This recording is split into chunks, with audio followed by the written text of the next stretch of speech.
জাকারিয়া আলাইহিস সালাতু ওয়াস সালাম ঈমান এনেছিলেন কার উপরে? আল্লাহর উপরে ঈমান আনার কারণে ওই সময়ের বড় বড় কাফিররা, লিডাররা আল্লাহর নবী জাকারিয়া আলাইহিস সালাতু ওয়াস সালামকে ধাওয়া করেছিলেন মারার জন্য। তাকে হত্যা করা হবে।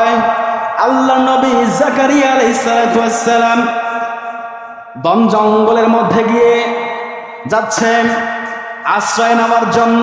পেছন দিকে ইয়া জাকারিয়ার বাহন বড় বড় কাফিররা ওই সময় তার পিছনে লেগে গিয়েছে।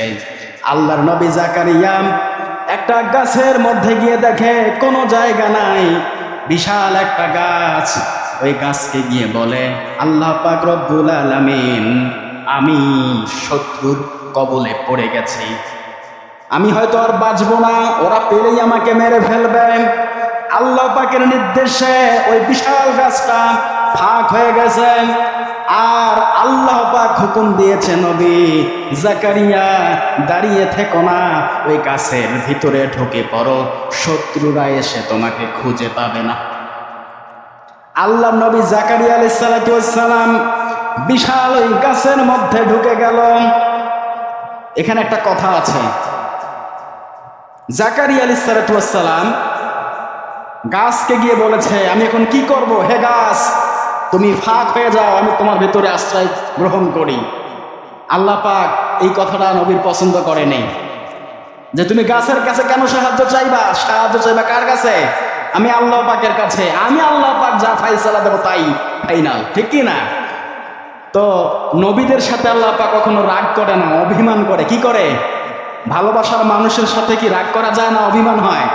অভিমান করলেই বুঝে যায় যে আমার প্রিয় মানুষটা আমার উপর অভিমান করেছে, এই অভিমান ভাঙাইতে হবে, ঠিক কিনা?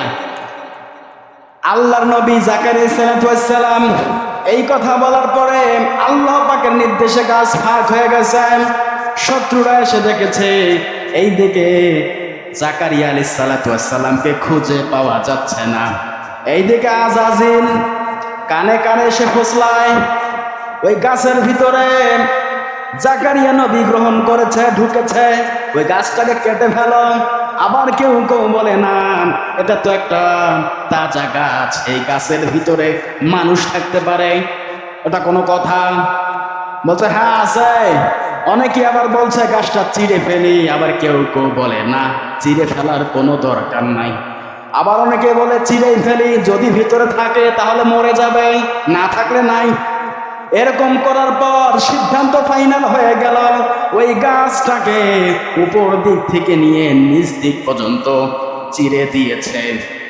আল্লাহ পাক হুকুম দিয়েছে, নবী যেহেতু গাছের কাছে সাহায্য আপনি চেয়েছেন, একটা চিৎ করতে পারবেন না, আপনাকে ওরা দুই পাশ দিয়ে ফাড়িয়ে দেবে গাছের গুড়ির মতো, আপনাকে একটা শব্দ করা যাবে না। আল্লাহর নবী জাকারিয়া সালাতু ওয়াস সালামকে ওই গাছের ন্যায়ের মতো ফাঁক করে একদম চিড়ে দিয়েছে করাত দিয়ে। আল্লাহর নবী জাকারিয়া আলাইহিস সালাম একটা শব্দ করে নাই। হুকুমকার ইমানের পরীক্ষা দিয়েছেন জাকারিয়া আলাইহিস সালাতু ওয়াস সালাম।